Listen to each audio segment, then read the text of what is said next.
a really good month in June. I was able to kind of get a little bit of my reading mojo back and feel like I was back in the realm of wanting to pick up books rather than just picking them up because I felt like I needed to for content. I slowly started to get my love of reading back, and I'm so glad because I thought that it was never coming back. We are back. We are ready to continue to slay in July and August, especially because there's something really fun happening in August that you guys should check out in my description box if you haven't already. But let's talk about June. In the month of June, I read 11 books and 5,400 pages, which is pretty good. I mean, it's not my best reading month, but it definitely is consistent for me. I typically read somewhere between 10 and 12 books a month. My average rating was a 3.3, which is, again, my pretty much average rating for the year, I think. Standard, mostly 3 stars with some 4 stars thrown in. DNF'd 1 book. I started 5 series. I mostly read audiobooks with a couple of ebooks. Coming up next is going to be my mid-year check-in, and we will talk about one of my goals related to reading format. I read mostly 3 stars with a couple of 4 stars and a couple of 2 stars. Mostly romantasy, no one is surprised, with some fantasy and actually 1 or 2 thriller and horror thrown in there. So now let's chat about the books. The first book that I read in June was Middle of the Night by Riley Sager. Every June I read the new Riley Sager. That is just what we do in June. Like on Wednesdays we wear pink, in June we read Riley Sager. I liked this one, but it's not going to be my favorite Riley Sager. In my scavenger hunt vlog, I actually do rank my Riley Sager books.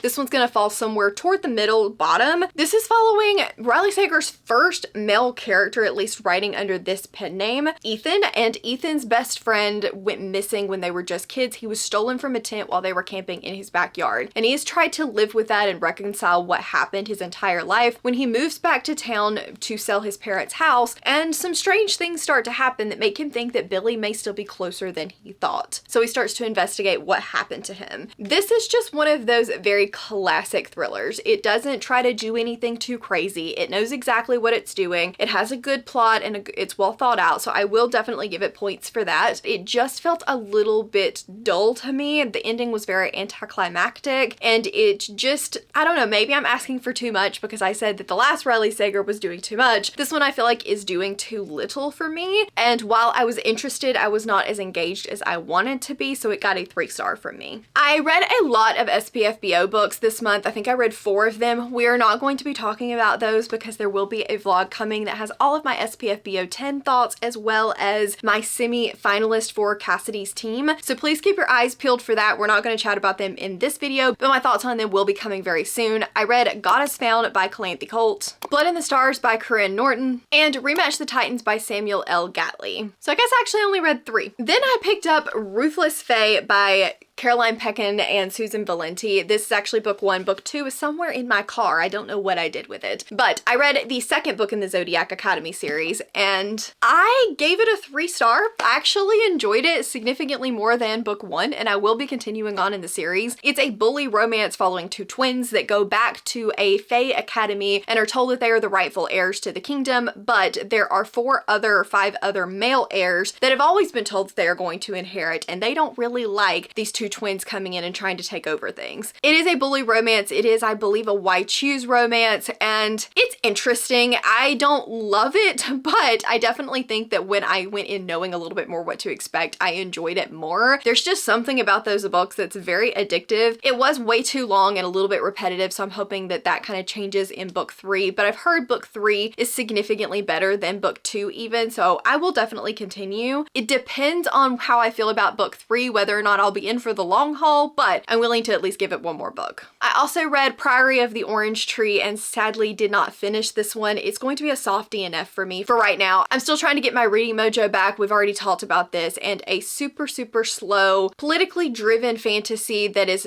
900 pages long and not the kind of politics that I like just was not working for me. The politics in Priory are definitely a let's sit down and talk it out kind of politics, and I tend to like more of a conniving behind the scenes political maneuvering and then we see what happens kind of politics, and so it just wasn't working for me in the moment, and I decided to put it down for now before it sent me into an even bigger reading slump. Also read Incidents Around the House by Josh Mallerman. This is following an 8-year-old girl and the other mommy that lives in her closet. I liked this one. I gave it a 3 star. I think that it's very unique in the way that it is told because it's completely from the point of view of the 8-year-old, and so things are not written in a typical narrative style, and I found that to be really unique and interesting. But overall overall, the book itself did drag for me in a lot of places. I didn't feel like I was ever really truly scared, and that's what I was promised from this book. But I think if you're looking for a unique horror that has a bigger message to tell, then you should definitely give this one a try. Then we have my favorite book of the month, which is Providence of Fire by Brian Stavley. This is the sequel to Emperor's Blades. I really enjoyed this. It is following 3 siblings and the aftermath of their father, the Emperor's death, while they're all trying to figure out not only what happened to him, but now who is going to sit the unhewn throne. This one picks up right where book 1 left off, and I think it does a really good job of pulling the characters back together and really improving on the character dynamics. I love the plot in here, but I definitely think that he did a really good job just kind of amping up that character development, amping up that plot development, and really giving us more stakes,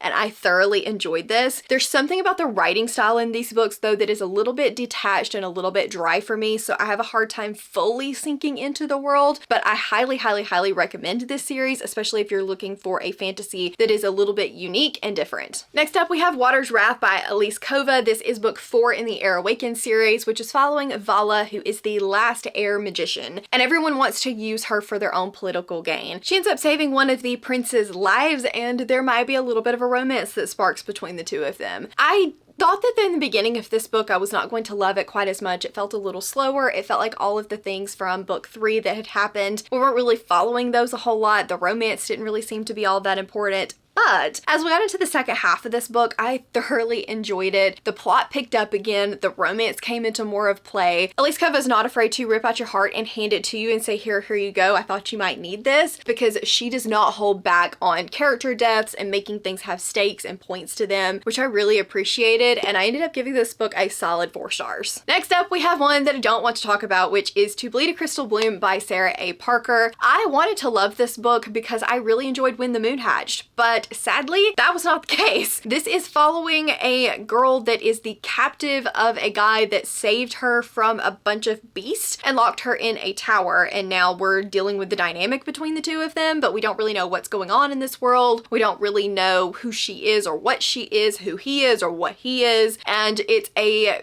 very Rapunzel retelling-esque, but we also have the Little Mermaid thrown in there. There's like a Beauty and the Beast aspect to this. This book was trying to do way too much, yet it did nothing all at the same time. I was so bored throughout most of this book while also being extremely confused, and I think the confusion was trying to build intrigue, but it just wasn't doing it very well. Their relationship was so weird, and I just never really felt like I understood their relationship. There was no chemistry between the two of them. It just didn't work for me, combined with a very flowery writing style, and this book got a 2-star. I also read A Fate Inked in Blood by Danielle L. Jensen, and I thoroughly enjoyed this one. This is a Norse mythology inspired fantasy romance following Freya, who is the wife to a fisherman, and in this world the gods are able to have children and pass along their powers to children. Her husband has got the power of the sea, where he is able to like basically make fish do whatever he wants, and she hates him. When one day a guy comes out of the ocean, she attacks him with a fish, and he tells her that he is off to kill her husband. And then this guy's dad shows up, and he and his group tell her that she is the shield maiden that is destined to help him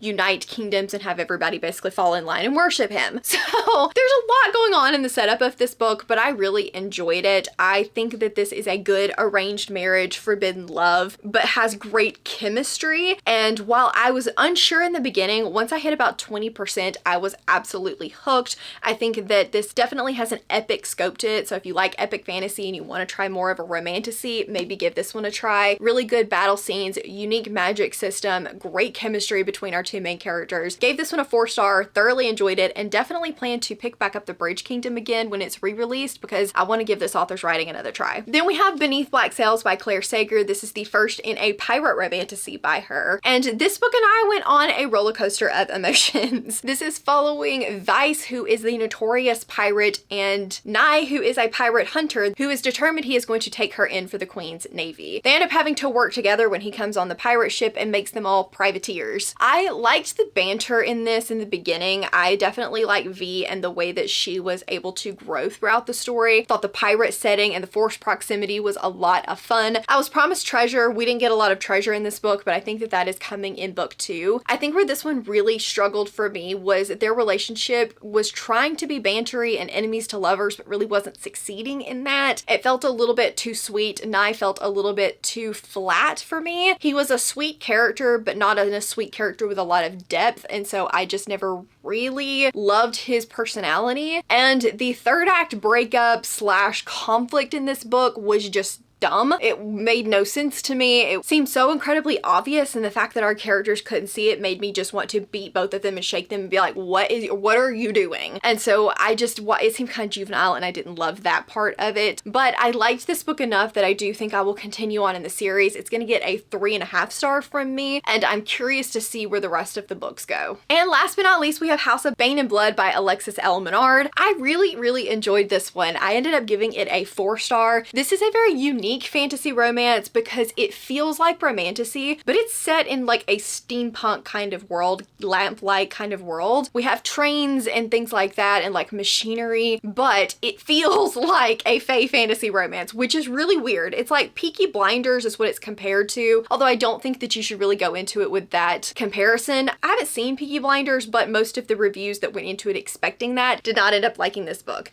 But I really enjoyed it. I thought the setting was unique. I thought the world was unique. The remnants and their magic system was really cool. They were kind of like set off on their own island, so I get the sense that there is magic in other places, but they're kind of like on their own, and they have basically sought refuge in this place. And we have people with magic, people without magic. This is following Camilla, who is the heiress to a train empire, and it's slowly starting to go under, and so her brothers force her into an arranged marriage with someone that says he's going to bail them out. She spends her last night at a bar and meets a guy named Nico. They talk, but she knows that her life is no longer her own, and so she ends up going back home. When the next day things kind of go awry and she ends up marrying somebody that she never thought she would marry and never wanted to marry. I loved the relationship between Nico and Camilla. I thought that their banter was A+, so much fun. The arranged marriage in this worked really well, and the way that their relationship progressed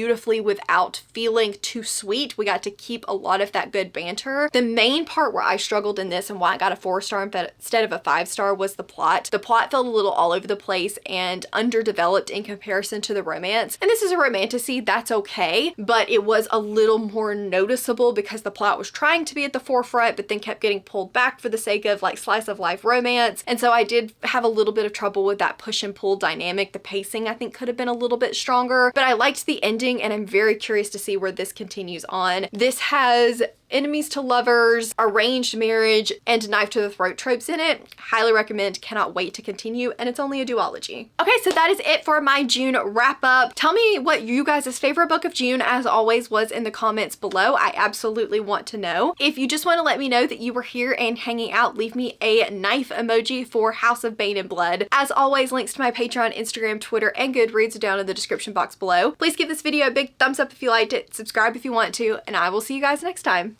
Bye!